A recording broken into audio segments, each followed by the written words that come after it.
Welcome to the OAPN podcast with your host, Adarsh Sakare. No bullshit, no cuts. 100% raw conversations with 0% fucks to give. We don't encourage the consumption of alcohol, but if you want to open up a cold one while you watch this, it's not a bad idea. Welcome to episode number 40 of On a Personal Note with Adarsh Sakare.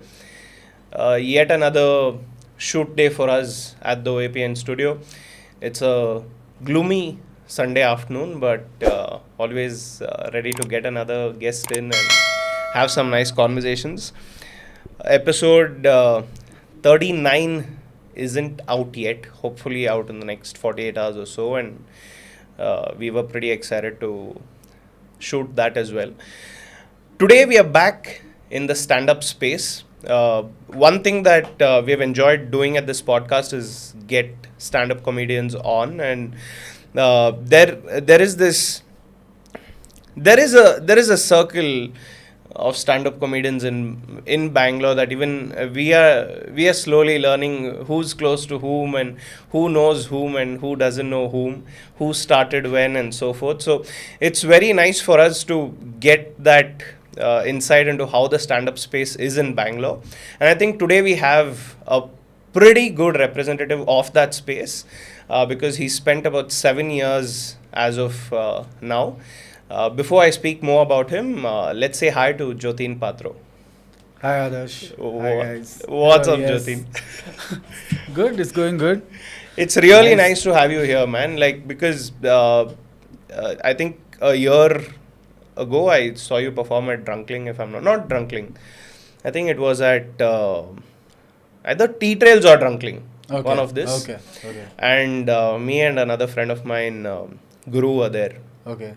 And we had laughed our asses out. Okay. Like, we were right there in the first row and we had laughed. We had laughed so much. Great. And from there to now having you here, that's what I told you, right? Like, it's actually nice to have So you it here. took you 1 year to decide if we actually want him. Oh man. No, actually it's the other way. We had to be capable enough to interview you, bro. I think that is how I'll see it. He's going to be like, oh, he's funny, but let's see. After 1 year. No, you were definitely always on our mind. And just a few things, right? Like, if you watched Joteen's work in the past, great. If you haven't, you should definitely watch it. One thing you'll see with Joteen's comedy, and you'll agree with me here, right? It's actually very a lot of your timing is being slow paced. Yeah. I generally talk very slowly. So I just want to keep that on stage also. Yeah. I don't want to rush, don't want to be like extra energy. I just want to keep it slow and smooth. Yeah. It's never fast. It's never like, It's really, and I think the pauses that he makes is what makes everything funny. And I just feel like as an audience, you're waiting. You never know if the sentence is completed or not because he'll always have. True. Sometimes I also don't know. Sometimes I am like, oh, there should be more words in this sentence. Why did I stop? Because I really feel that while I watch you. I'm like, is he done? This was funny, but is he getting? Is there more? So he explains them perfectly. Yeah. I had some doubts about that. Now it's clear that people are also seeing this. Yes. And it's a unique style. That's what I feel. It's a unique style of comedy. And if you haven't watched his work, you should definitely watch it. If you watched it, then hopefully, you like this episode where we try to get like an insight from where things started for him and where it's going. So, welcome, Joteen. First question, so let's talk about this, right? Like, your style of comedy is pretty unique in terms of the pace at which you deliver stuff. And you said it's very similar to who you are as a person. Yeah. Do you plan that on stage? Do you plan that pace? No. It eventually happened. I didn't plan it. Okay. Like when I started out, I was really fast Mm-hmm. because I wanted to get laughs as much as possible. But in the beginning, many comedians don't know that you don't get laughs. So I'm just going really fast with no laughs. That's how the whole 1 year of my, in the beginning of my career, Okay. it went like that.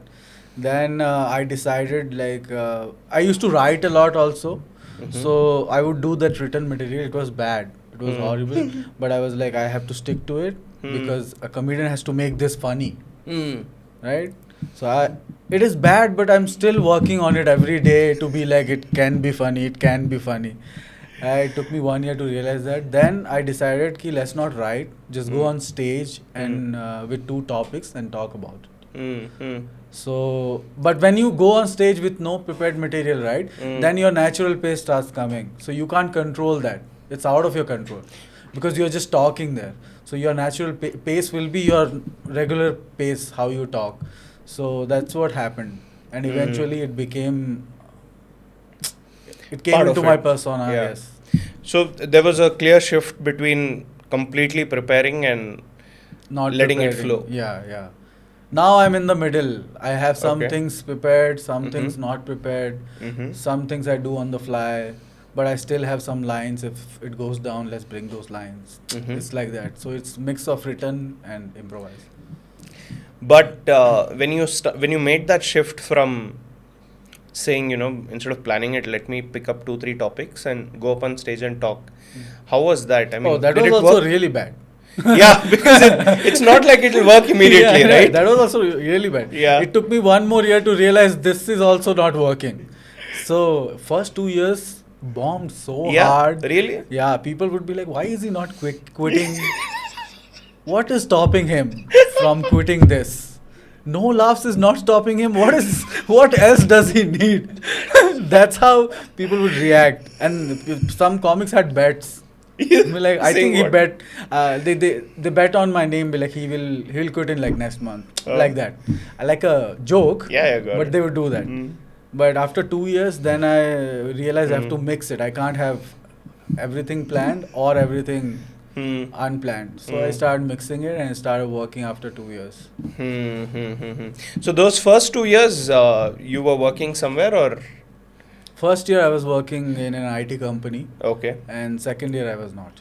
Where was this? Bangalore itself? Bangalore itself. Okay. Yes. So in that first year of working, how did the transition happen? Like, were you doing weekends open mics or? No, I was doing every day. No, whenever Okay. it is available, Uh-huh. not every day. Okay.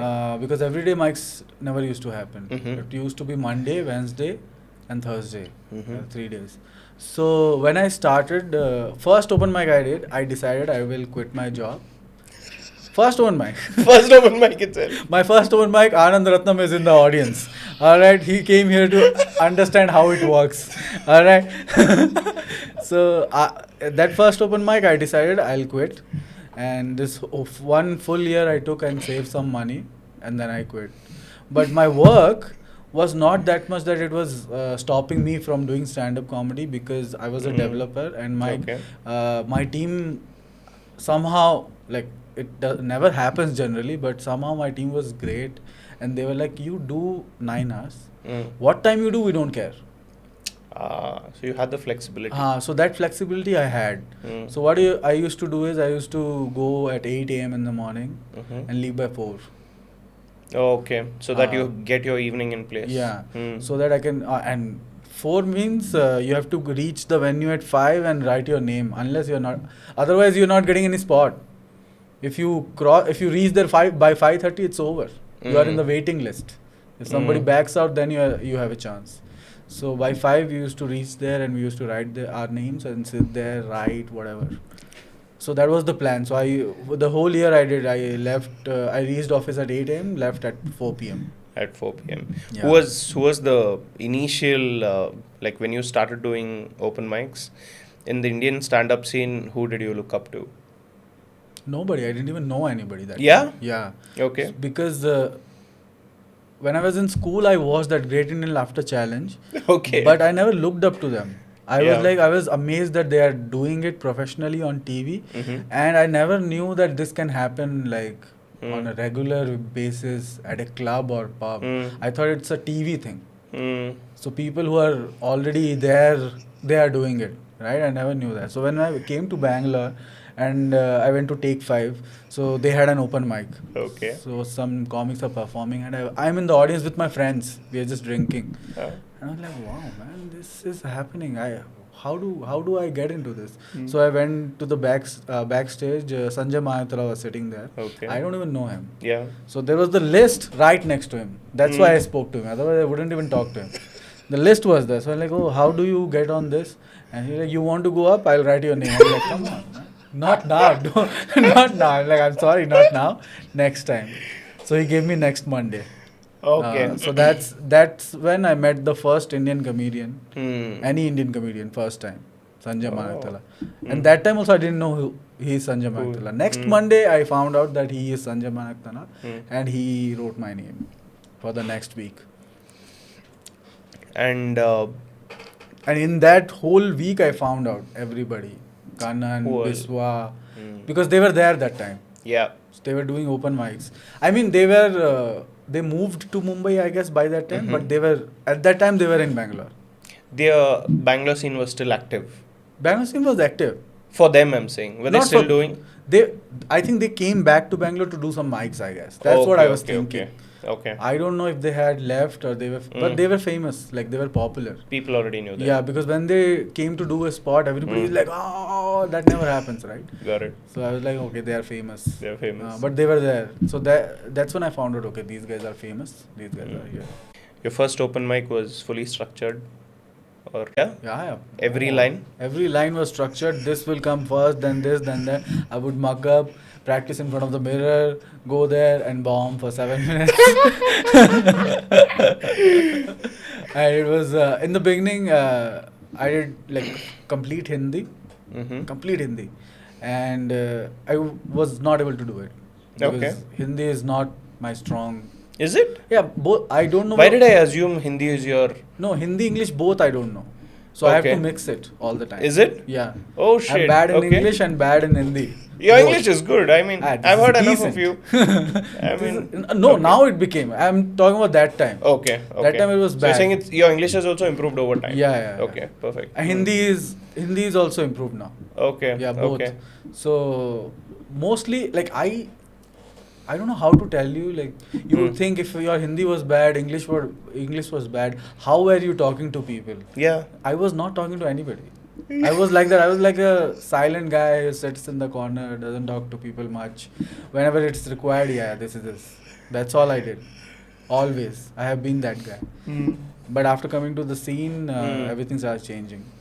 What makes a silent guy come to stand up? I have no idea. What about it did you like? I always liked stand up. Okay. Right? Like I would, let's say in college also, if I wouldn't talk to people much, but whenever there's a chance to do a joke or do a roast of someone or burn someone, I will not miss that chance. So you enjoyed that? Yeah, I moment. enjoyed that. And because I was so, like, I was instantaneous at some points, some teachers saw that. And when the annual events happened, right, they asked me to host. So that I can be like, oh, improvise. He can improvise. They were like always. They always thought like that. So I hosted a 2-3 shows. Okay. And I realized, okay, this is good. Can do. From stage, I can talk. If you sit with me, I don't talk. On stage, it's easier for you. It's easier.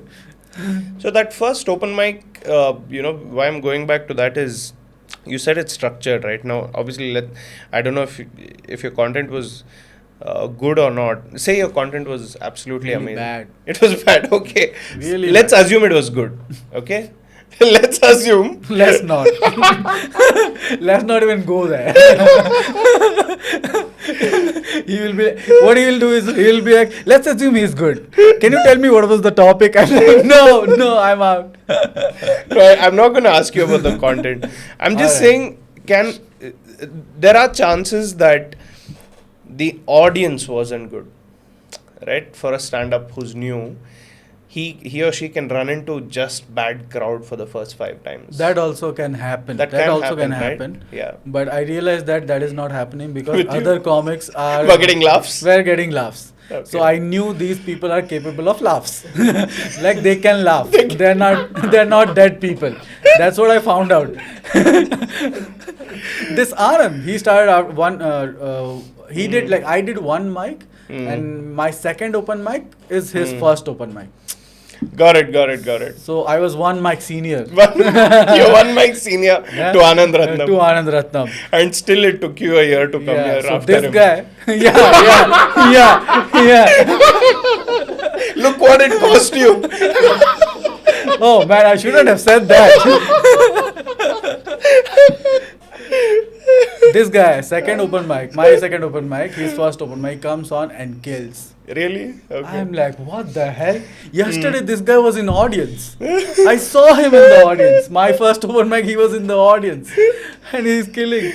Oh my god, that was horrible feeling, but I was like, okay, it's fine. I have to work, whatever. Because of Anand, I was thinking ki maybe people want English more. Because during that time, entire lineup was mostly English. I think all were English. Okay. Even Biswa was English that English time. then. Only later Only a he few punchlines made were a- Hindi. Hmm. So I was like, okay, let's switch to English. Hmm. Okay. That also That also got bad. fucked. Bad, horrible. Right? People are leaving. So then but I don't know. You don't realize it, right? Now I'm talking it. So in one mic, it feels like in one mic he realized it. No, it took me like 3 months to realize it. Then Yeah. I switched to English. Then it took me like 4-5 months to again change it. So it takes time for everything to get into your head. The more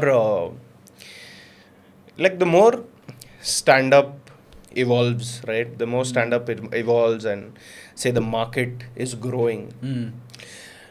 When you look at stand up comedians in the West, everything is I feel everything is structured, like let be a punchline, let be a callback. There are these theories of what works and what doesn't work, and which crowd you should do what, and what style. There is styles of stand up now, right? There's names given to styles of stand up. And I just feel everything can be deleted and you can just be yourself on stage.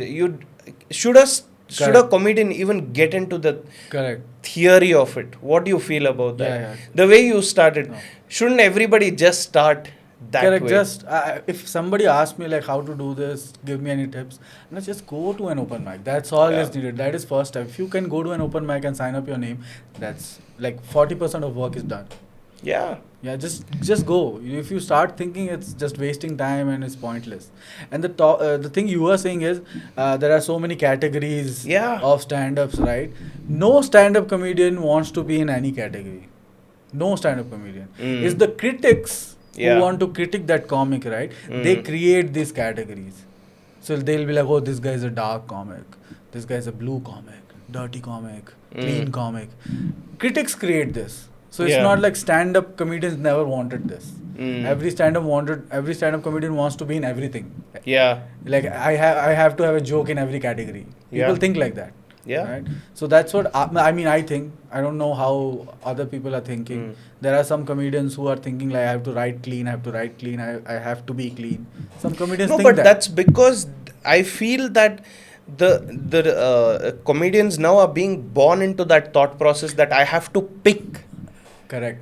And I as an audience, I'm not liking that anymore. And I'm like, we are at such a early phase of even stand-up comedy that I feel like how you said, right? You just went up there. Correct. I think that should just be it. Correct. That will protect the authenticity of a comedian, if I may. Correct. Do you agree with that? Yeah.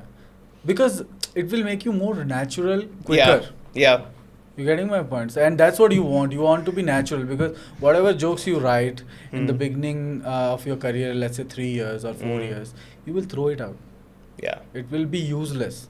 So it will be better to work on your stage persona or voice or performance, whatever, right? In those 3 years, if you become natural, then whatever you write is just funny. Yeah. Because you are delivering it as yourself. With no filters and No filters. Yes. walls. Yeah. Yes. Where did the transition happen? Was there a particular day that you remember you said fuck the job? I don't remember the day, Okay. but the transition. It took 2 years that I know. Yeah, it took 2 years. Okay. So after 2 years, Mm-hmm. maybe 1.5 years, I decided to mix it up. Okay. Some of written jokes, some of the jokes would be improvised. Mm-hmm. Some I'll do like whatever comes to my mind at that moment, Mm-hmm. right?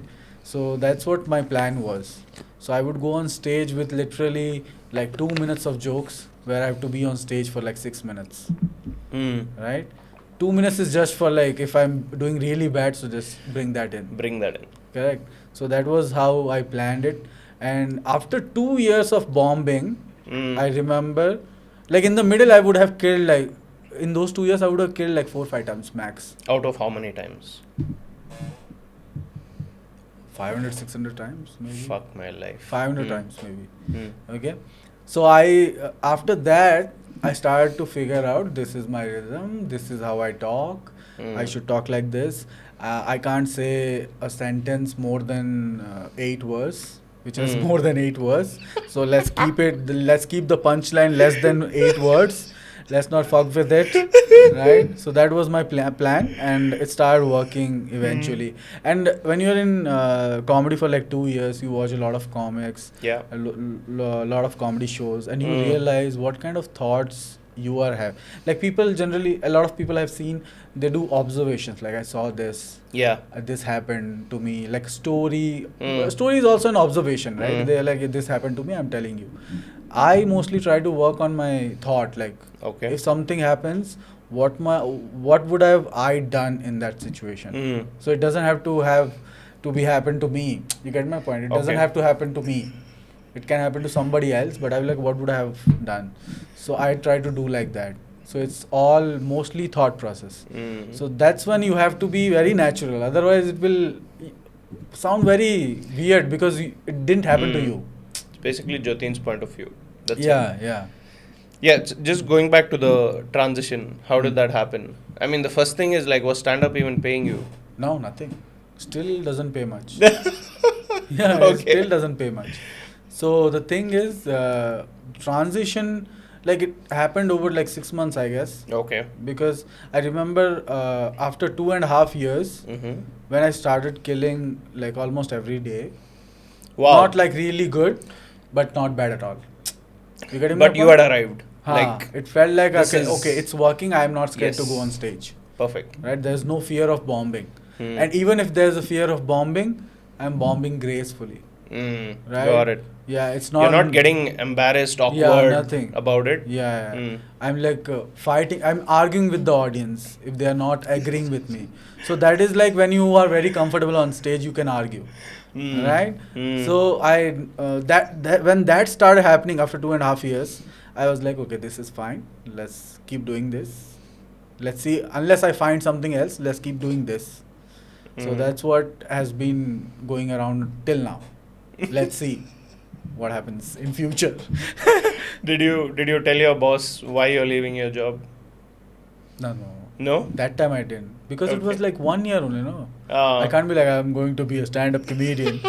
then he comes to the show, I'm bombing every day. He's like, what? Why don't you take your job back? Oh I man. said, I'm getting another job and I quit. Mm-hmm. Well, I'm also sensing that when you get into stand up and then, by now you've made some good friends, I'm guessing, like in 1 year, 2 years Yeah. down the line also, Yeah. you've made some friends. I'm sure they are also encouraging you, ki job chhod de, okay, leave it. I don't think they encouraged. Okay. Yeah, because every stand-up comedian, Mhm. if tells people like, don't quit your job unless you're sure. We always tell people. Mm. Like I tell people, I have heard people tell new comics that don't Mm. quit your job unless you're sure, Mm. unless you're making enough money to like survive, Hmm. right? So nobody told me to be like, okay, you quit your job and focus on this. Nobody said that. But the thing is, when I did that open mic first time, it hit me like this is what I want to do, Hmm. and I don't want to sit in a cubicle. This is it. And that first open mic I decided I'll quit. But I didn't quit. For 1 year I saved up money from my job, and then I quit. Not like a stupid person be like, okay, I'll quit tomorrow. Is it needed to quit though? But I'm just thinking. It's not needed. Yes. Can someone become Bangalore famous by having a job and doing stand-up comedy? Yeah. You can. It's not a big problem. Okay. But the thing is, you have to know how to manage that. Your job and your writing, because going on stage and doing your stand-up is just 5 minutes, 10 minutes. Writing takes like 3 hours, 4 hours, right? So if you're able to do that, don't quit, right? And you need focus. Yeah. A lot of people quit because they drain out their energy during the day job. Yeah. So they don't have any energy to think also. So that's why they quit, so that they can waste like, let's say, 8 hours a day and still have 4 hours to think. You getting my point? Yeah. So you need the fuel. Yeah. You need the fuel to even think. Correct. Or else where's the writing gonna happen? Correct. You might not need as much energy to perform, but you need more energy and thought process to even write those jokes. Correct. Your head should be empty, so that when a new thought comes, you are ready to be like, okay, let's explore this, right? But if you have a job, your head is full of this project, that boss, that teammate, hike, promotion, family, too many things. You have to quit your family also. I don't know how to do that. I'm trying. Not happening. Let's jump into that, right? Like a large part of doing all of this is also so directly related to your family. Yeah. And I definitely remember you talking about your wife's job saving your ass. Like, thankfully, your wife had a job and you're yes, this works. How's she had a job, that's why she was my wife. We were going out and she had a good job. Like, I can quit and get married to this one. How does she see all this? Like, how come... in the beginning, it was really bad because nobody can accept this, right? Yeah. Even if she is a modern girl, she like can't accept like somebody quitting their job and starting this. Yeah. So in the beginning, we had so many arguments. I had so many arguments with her family, my family. I'm arguing with my neighbors, everybody. Everybody's in there about that. So, but eventually she started understanding it and she was like, okay, fine. Do it. I understand it's your passion. Do it. Then she handled her family. I handled my family. So it was fine after like some time. But in the beginning, it was tough. How does it work now? How's it now? What do you say? Because for a comedian who's you're married now, I know that you're married, and then which is obviously like dating and marriage is obviously so it's poles apart. If you have dating was fine, dude. Yeah, dating was great. Because if you have a wife like constantly, I mean, I don't know her, so I'm just asking from an audience perspective, right? If you have a wife constantly expecting you to be there, get successful. That is also there. Yeah, get successful. Yes, right. I really want to know that, because if you're dating a girl and if the girl is expecting you to get successful soon, that's still easy to manage. But if you're married and you're a stand-up comedian, how is that working? And chaos. I want to hear on that. It's chaos. Anything comes out on Netflix or Hotstar, whatever these guys do, right? This roast of this person, Comedy Premier League, right? These OML artists, whatever they do. Why are you not there? Did you even try? Did you apply for Comicstan? What is happening? And I don't want to do those things. I want to do whatever I want to do with slow, smooth, whatever, right? I don't want to be like, okay, I want to be successful. I just want to have enough money so that I can come here on bike and do this. That's all I want. I don't even want to have a car or anything. I don't have so many dreams. Nothing. I just want to survive doing this. Nice. Like how my approach is, like I used to love Manoj Bajpayee when he was not famous. Wow. Right? Wow. I used to love him because he was like that. He was always like the guy be like एक दो movie करेंगे फिर Yeah. chill करेंगे. That's what he was. Yeah. In the beginning he would do like 1 movie, 2 movie a year and he will sit. And how I found out was some lady went to his house to interview. This guy is sitting in banyan and pajama and it's just 1 BHK. It's Yeah. not huge. And this lady was shocked, like, आप यहाँ रहते हैं? And she was like, इससे ज़्यादा क्या चाहिए? And he was chill. And that's, I saw that and I was like, this is me. This is how I want to live. This is what it is. And she doesn't understand that. Okay. She is like, how do you not want to be successful? She's like, you should run behind this. Yeah. Then only they'll give you something and do it. So at least the only one thing was she was not like get successful soon. She's like, you're not trying. You're not trying to get successful. That was her problem. What do you feel about that? I don't want to try. How do I explain this to someone? Right? It's still like I'm telling you and I look at your face, you still look at me like this is a bizarre thing anybody is saying that they don't want to be successful. Right? He's like, I think he's lying. That's how she was looking at me like, I don't get it. This is some lame shit. So what's your explanation behind this? I don't Why? I don't know how to explain this. I never What about it do you enjoy? What about the being- doing it. Just being myself on stage. Even if I'm bombing, I'm like fine. That's what I want. I want to be on stage and just do this my way. That's all I want. I don't want to be like run behind somebody and they give me something, then I have to owe them something. And they're like, oh, you have to do this like that. Like, okay, I owe him, I have to change this. I don't want to go into that. If I don't owe anybody, I can do whatever I want. But would you prefer, say, selling out a 10,000 ticket show? Yeah, I would prefer that. Yeah. But it should not come from somebody doing something for me. Like let's say I go on Comicstan and become famous and then I sell out Good Shepherd. Everybody, it's always like, because those judges said he's good. Right? Because on Comicstan you see everybody's same. Yeah. Nobody's like great enough to be like, oh, he's actually the winner. You can't pick.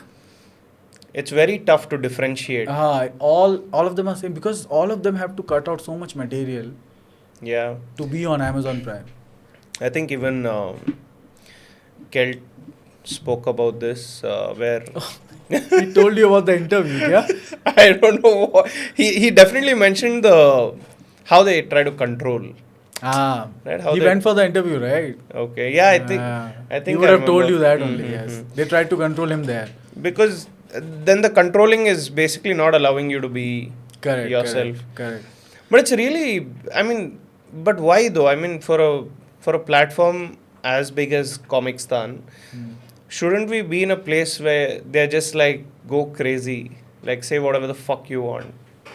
I don't know. I think it's some deal with Anyway, Amazon. it's anyway on OTT, right? Like, But it's and Amazon wasn't Prime. OTT always supposed to be no holds barred? Like, True. But I don't understand with Comicstan, why are they doing this? The same OTT has a TV series where people are cutting each other, like their blood bath. It's just death, only death. And then you can't even talk about a dead baby joke. I'm like, I'm not saying you should do it, but there has to be an option. that makes so much of sense because it's not like that comedy is not working. There are people who have no limitations who are killing it on stage, right? Why not put it up on OTT? Correct. It's not like the audience is not ready for it. Correct. The audience is ready for it. Maybe the brands aren't. That's the problem. Yeah, that is the problem. Because if there has to come in money, then suddenly the brands are in charge of what is being said. And then if they're supporting something, that means they're saying we support what language is being used and Correct. I think that's where the problem is. And And these brands, whoever are running this OTT, right? They are so big that if somebody finds something, they can sue them, and then they have to settle outside the court, pay them. It's like a huge loss. Hmm. So they don't want to deal with it. They're just like, yeah, keep it clean. That's all I want. They don't care if it will work or not work. But I feel it's so tough for a stand-up comedian to choose to stay out of it, because if you nod along to everything they say, your career can fast forward. Correct. You'll Like- be number one soon, quickly. That's so crazy. That's so crazy. But to take this stand, so you're saying you'll never nod along to anything like this, No. even if it's a slow, No. even it's extremely slow growth. Yeah. Yeah. Yeah. I'll wait for them to nod along. Oh. I will wait. I won't care because YouTube is there. People are putting whatever Yeah. stuff on YouTube. Now YouTube is also getting bad because they Yeah. are also censoring things. Yes. Because of the ads. Yeah. But whatever, if YouTube goes, something else will come out. Yeah. So yeah. it's fine. We will find. Artists will always find something to put work out on. Yes. Yes. And people will jump overnight. Yeah. Artists don't care about platform. Correct. If audience is also crazy. You know Yeah. what? If they find out this is the site where only dirty jokes are there, they'll be there all the day. They'll move. They'll move immediately. So that's the thing. See, I'm not saying people should do dirty jokes only or dark jokes only. It's not like I don't respect people who do clean jokes. Clean jokes are very tough to write. It's good. People are writing it. It's good. But the thing is, the option should be there. It should not be the case that do only clean, because then you can't think. So I have a lot of clean jokes. Most of my jokes are clean, but there is always like some few angles or few tangents on the topic, or some jokes which are like little, on the edge, dirty, a little dark, right? Which you should not say, right? That if I go there, I would have to remove that. Yeah. Correct. So I don't want to do that.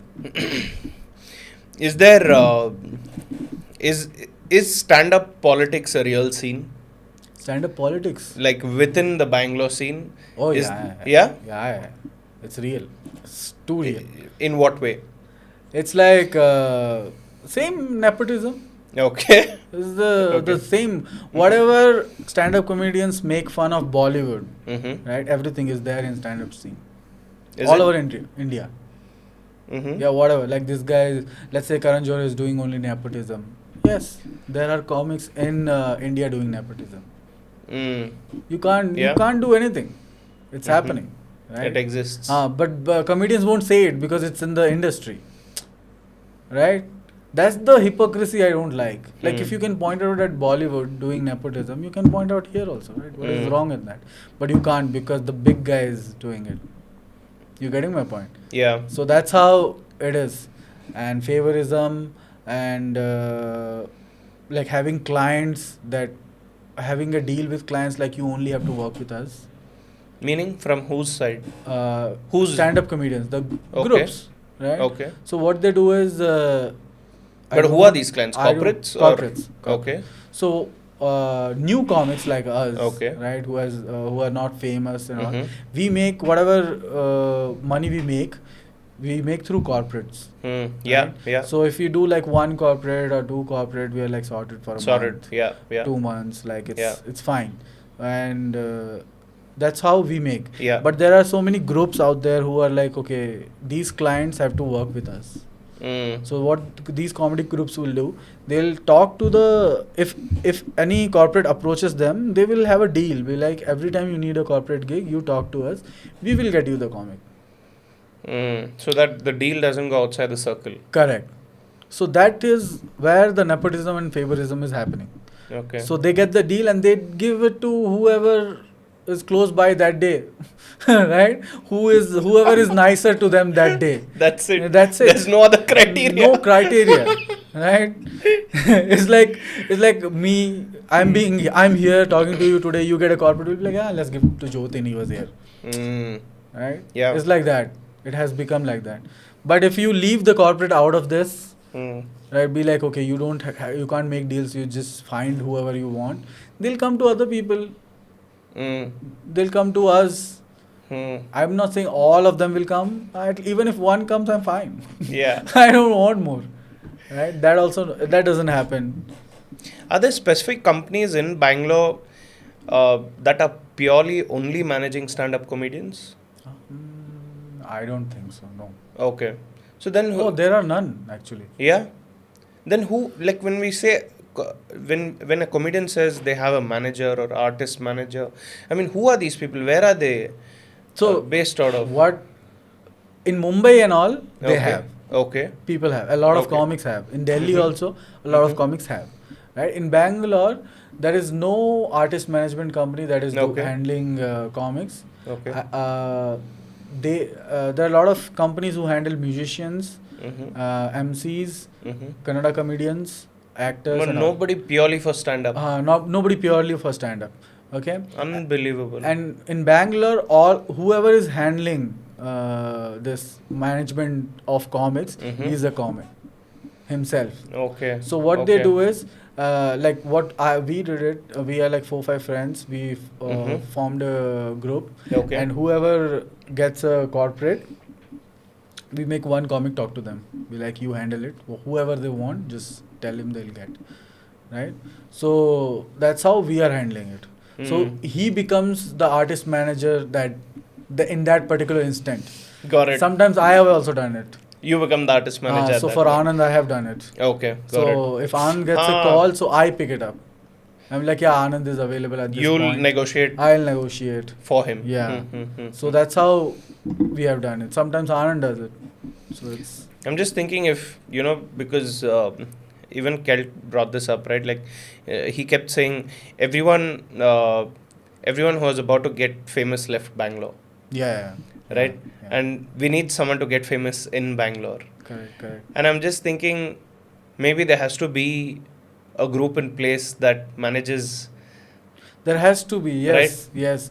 Because otherwise you have to do a lot of other things than stand up, Yeah. right? And if there's an artist management company who can Yeah. handle all the work regarding the calendar of the stand up comedian, where Yeah. he's performing, the venues, the gigs, Yeah. whatever, you don't have to do much. You just sit and do your writing, right? Now we have to do everything. Like if I get a gig, I have to talk to them, I have to file, Mhm. whatever. Like it takes days. Yeah. Does a comedian charge looking at the client, or do comedians be like, this is my rate, I'm going to work at this, or I'm not going to work? Oh, that I never thought, because I generally charge according to my. That is your scene. Okay. So I don't know if you're a big company, small company. I don't even ask company's name. Oh, is it? I'm like, yeah, you want a show? Bro, you're too sweet, man. Because I feel like most people Oh, really? like look at like a big name and suddenly like up there. I never thought about it. Yeah. I have to start thinking like that, I guess. I have to You think. should. Because I really think that's also happening. Okay, maybe. I don't know. I always like, I will do this much and this much, whatever. Mhm. That's all I do. I don't even check the company's name. I reach there and realize, oh, this is huge. Should have charged more. No, I don't think like that. Okay. I just want to get whatever I deserve. That's all. Mhm. Uh, When you all do these tours, right? When you all do these tours, and I'm sure you have also performed in different cities. What is there like a one city that you really enjoy performing in, or it's all the same for you? You get better responses from a certain region, from a certain language. Better response doesn't like make me happy. Okay. Like I like tough audience. Okay. Like I have to change them. I have to change their mind, like opinion about this. I like that one. That gives me a rush. Mhm. Right? If I get if I kill, it's like, yeah, great. But what is better is I change their mind. That's what gives that rush to me. And I like Bangalore because of that. Because Yeah. they don't know me. And Bangalore, most Bangalore audience, what I have felt is, it is true for all India also. Mhm. But I have seen it in Bangalore that they are celebrity fans. They are not the art fan. Yeah. Right? If somebody, they're not artist fans. Like if somebody is famous, they'll go and watch. They don't care. Mm. It's like a celebration for them. Like Yeah. we watched this guy today, right? Mm. So when they some of them come and watch me, and I like they like because the way I start my jokes only, it's like what, right? Because it's like I open my set with a disability joke. All right, I felt like I have to tell you so that you get the context. I know, Right? So, like, what is he? Opening. They don't even know me. It's not even like I'm Joteen, I'm from Odisha, and I do some jokes about Odisha. Nothing. Most of the audience doesn't know I'm from Odisha. Right? So I just start with like I'm Joteen. This is what it is, and this is how my parents think, and start directly go into the disability bit. Right? So, like, it's not actually a disability bit. It's actually a joke on society, Mm-hmm. but it's people always get confused like it is on disability or society. So it's that I like that fun. I like to see that on their face. It's so good to look at them. And by the middle of the joke they realize, oh, this is for the on society. They start laughing, right? Some of them realize in the beginning and they start laughing. They don't have any problem. Some of them like, what? Is he making fun of blind people? There's a line where I do a joke on blind, and it's a joke on Indian blind people getting famous on Indian Idol, right? Okay. Okay. I mean, I say it's easier for him. That's what I say. It's easier. You can't deny. You can't deny it. Yeah. Right? It'll get a few tears as well. So which works. So people are like, what? Did he make fun of the blind guy? No, I make fun of the Indian Idol. Indian Idol. And the guys who are voting, they see a blind guy, oh, let's vote for him. Let's vote for him. Right? That's a fact. That's a You're fact. not making that up. I'm not making that up. True. I think that's what, no, like there's this two sides of your personality. Like one is like this silent, simple, plain, but the other is like so deep that it takes people time to realize how deep he's gone with this point. Yeah. I like that part. Because they don't know where else he will go. Right? I like it. But who inspires you? Is there a comedian that really inspires you? I mean, Louis C.K. inspires me a lot. Okay. Oh my God. The way he talks only, I melt. Mm-hmm. Right? And then Patrice O'Neill, Mhm. Bill Burr. And there are new comedians like Joe List, Mark Normand, Nate Bagaze. Nate Bagaze is completely clean, Mm-hmm. but he's so funny. I like him. And these are the comics that I look up to. Like I watch their shows, I watch their podcasts. Shane Gillis is the new one. Mm-hmm. He's really good. I like him. So my first inspiration was Louis C.K. Okay. right, and Bill Burr. Okay. Then through Bill Burr, I found out Patrice O'Neill, and Patrice O'Neill is just a legend, right? I love that guy, Mm-hmm. and he is gone. R.I.P. Okay. But yeah, that's how it started. But do these have impact on your style of comedy as well? In the beginning, they used to have, because I used to like try to imitate their Mhm. thoughts, how they are doing it. Mm-hmm. Now it's out of my system. Now I'm just more me Mhm. and less of them. Hmm. There is, Hmm. but eventually it will go, I know. Hmm. Hmm. Right? So there is a lot of guest That's mic is the fine. problem. No, that's fine. That's fine. That's fine. Works. Huh. That's the problem, Hmm. right? I'm not good with mics.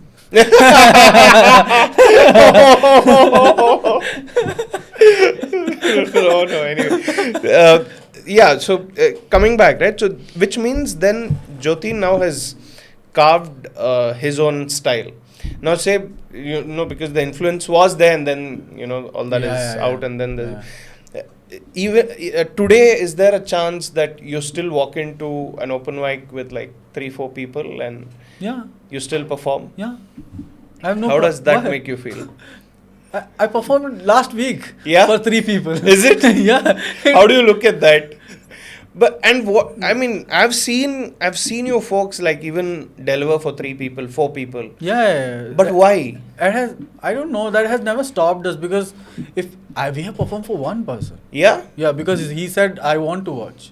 I'm like, we will perform, no problem. It's like like you go to a theater, even if it is empty, it's the same movie, right? So we look it like that. It's all a performance. We don't. It's not anything about the audience. It's about us, right? If audience is ready to watch without getting awkward, Yeah. people get awkward, right? If Yeah. there's a room and they're the only people, they'll be like, oh, it's weird. Hmm. He's just looking at us and performing, Yeah. right? If they don't get weird, we have no problem. I don't think any comedian has that problem. Some comedian would be like, oh, why would you perform for 2 people? It's bad. Fuck them. Alright? But I don't think anybody has that problem. Last week I performed for 3 people. I was very comfortable. Yeah. I was talking more. Like if my joke doesn't work, I said why you guys didn't like it. So they say something that gives me one idea. So that also helps. But if there are 100 people, I can't do that. You can't do that. Yeah. So it's like pros and cons both sides. Exist. Yeah. How often are you writing now? How often do you? Every day. Yeah. Yeah. Every day. Every day. Something. It's not like every day I'm sitting 3 hours and writing, but every day I'm writing something.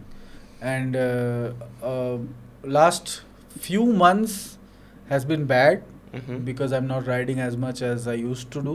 Okay. Last few months is I have been writing very less, which I'm trying to change it. Maybe from next month I'll change it.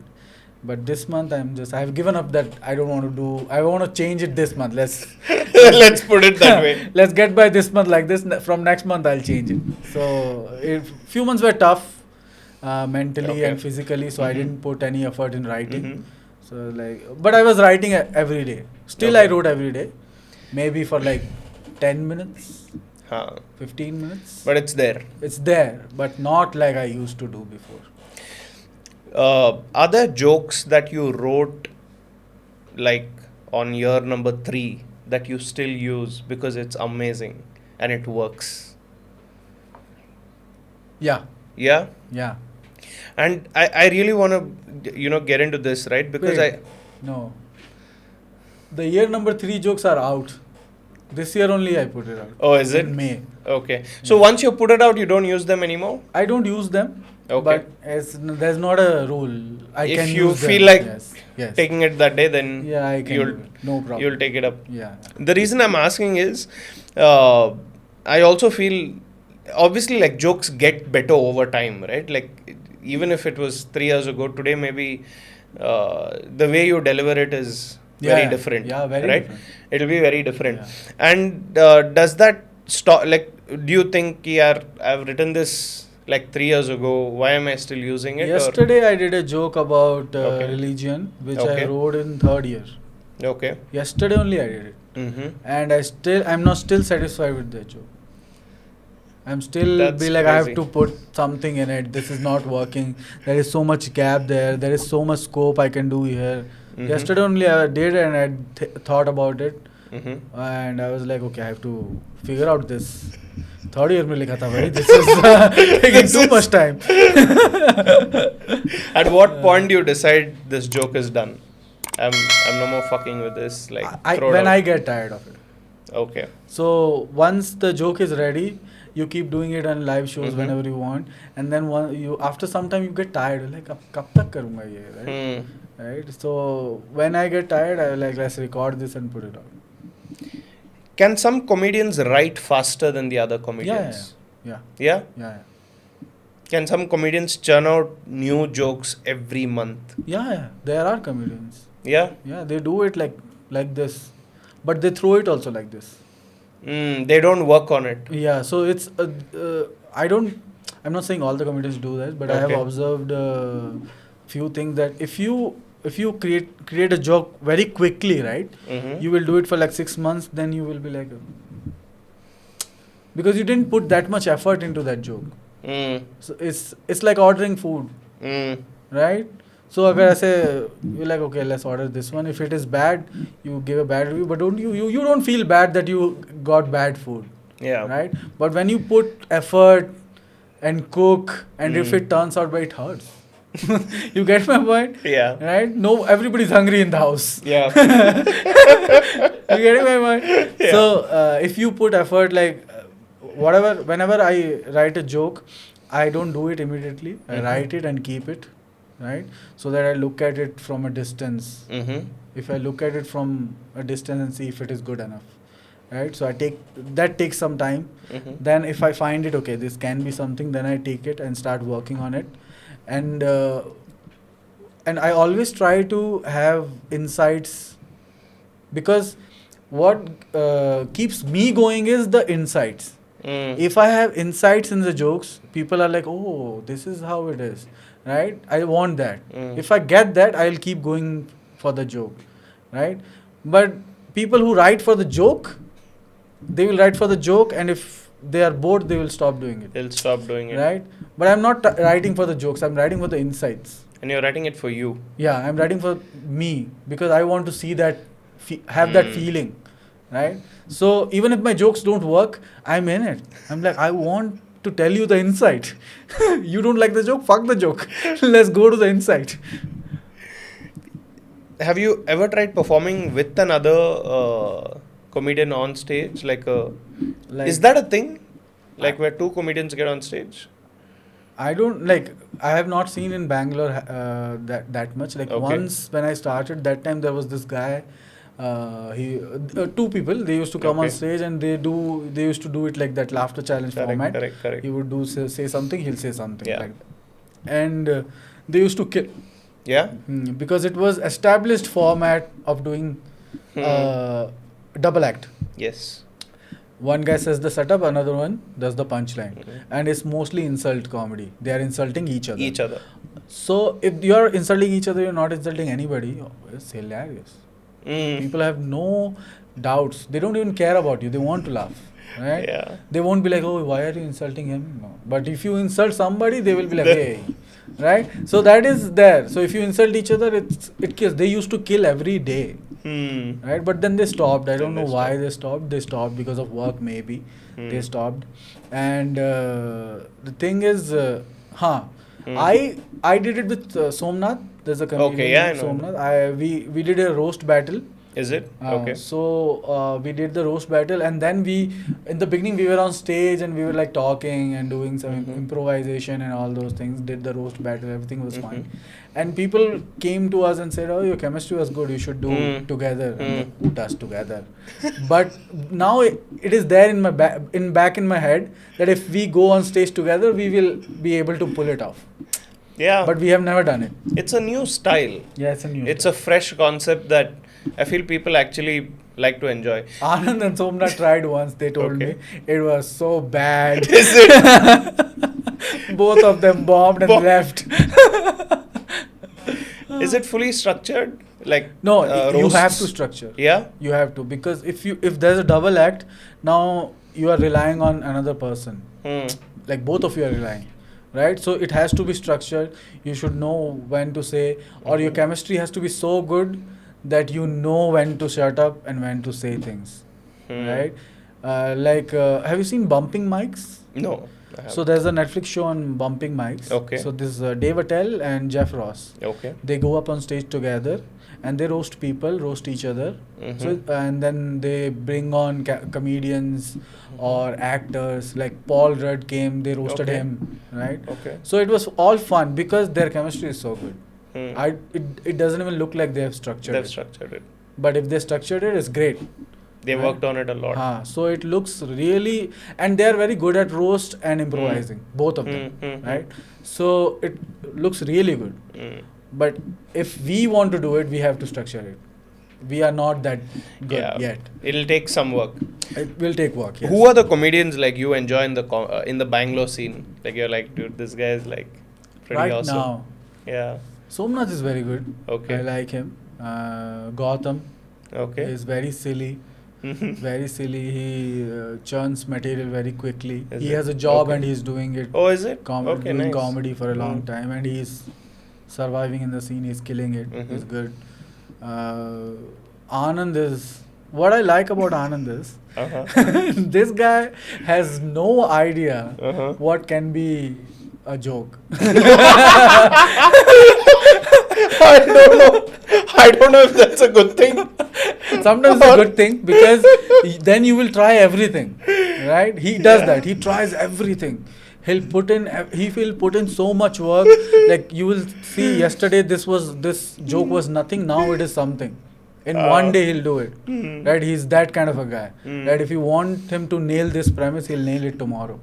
Like Nice. that, right? So it's good. Sometimes it's so bad. Like one day we were sitting, we are drinking at his place, Anand's place, and he's telling us one story about a date. And we're like, why are you not doing this on stage? And he's like, oh, I never thought.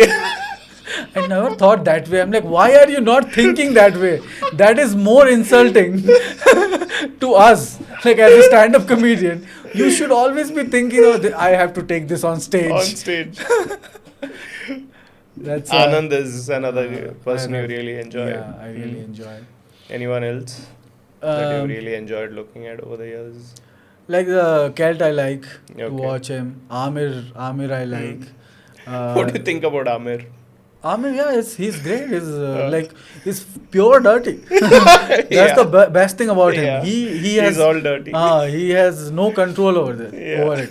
So that's the good thing about some comedians, that they can't control that. Yeah. So they have to say it, right? So I don't think Amir can control that he can't do dirty. Like he should stop himself. That's just him. That's just him. So whenever he goes on stage, he's dirty. So that I like about him. And plus he's Muslim, so nobody says anything to him. So he's like, I'll say anything, I don't care. That's how he is. But he won't survive in the north. But He south won't. he's surviving. He's surviving somehow. Which is great. That I like. Then there are few new comics, Okay. right? They are doing good, like Gokul, Akashnath. These guys are doing some new. They're new in the scene, but they are doing good. Doing Like good. their mind is in right track. Like you can Okay. see it. So So that I like.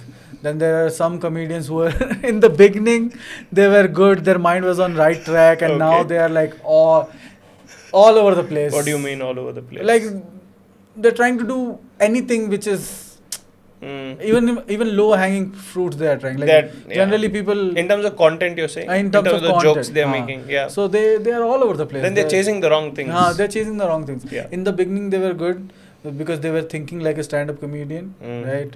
A stand-up comedian, like a play, you can think a lot. A play, because there's a lot of characters. We will do this, we will do that. While we are doing this, you do that, right? But on in a stand-up case, you have to be like unidirectional. Yeah. Plus, there has to be so many angles that audience doesn't feel that it's unidirectional. Right? It's like one branch, but it has. So if you see one branch, you will see this is a branch, but it has a lot of other things which is you neglect it because the branch one is the big part, right? You Got getting it. my point? Yeah. Yeah. So that's how stand-up should be. And in the beginning, a lot of comedians were thinking like that, but that has changed over time. They want to like have the tree, whole tree. Whole tree I'm at like, once. You can't have. Can't. You Has can't to grow. Go for the one. branch first. Yeah. Yeah. Your Instagram game is very clean. Your Instagram profile is like very clean, very planned. I mean, it's not like high production, Yeah. but it's very clear. Like your jokes are very neatly placed. Not every comedian is doing that. Oh really? Like, yeah. I don't thought think- I'm doing really bad job. No, at dude, that. like I really like even the simplest things, right? Like I mean, even I'm new to the whole Instagram thing, but the first thing is if you go on the Reels page, right? The caption should be big and clear. It should be nice. Yeah. It should be easy for the person to understand what he or she is going to watch. So the thing is, I have done graphic designing on YouTube. Someone told me you make their videos. I edit their videos. Someone I make told me. posters for them. Yeah. So when I quit my job, right? Mhm. The second year when I quit, went on YouTube and learned a lot of new things. Okay. Which like Louis C.K. inspired me to do that. He Is was it? saying when I was in the he on a podcast he said like in the beginning he used to learn everything, filmmaking, script writing, everything, so that once when it is needed, he'll do it by himself. Yeah. He won't have to go to anybody. Yeah. Right? That's what he was thinking.